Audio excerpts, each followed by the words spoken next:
ka? Ba't nandito ka? Nung sabi mong pwesto mo to, Berta, pero wala naman nakalagay na pangalan. Aba! Zoraida, sumasagot ka na sa akin ah. Ano yan? Ito ba, Berta? Chocolate, hindi kita bibigyan kasi maldita ka. Maldita pala ha?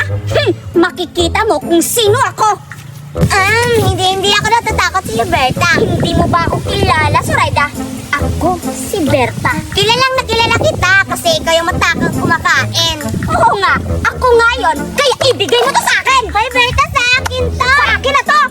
Binili to ni Mama sa akin na to. Sabi mo, maldita ako eh. Makikita mo kung sino ako. Kaya kumalis ka dito. Akin na to. Kaya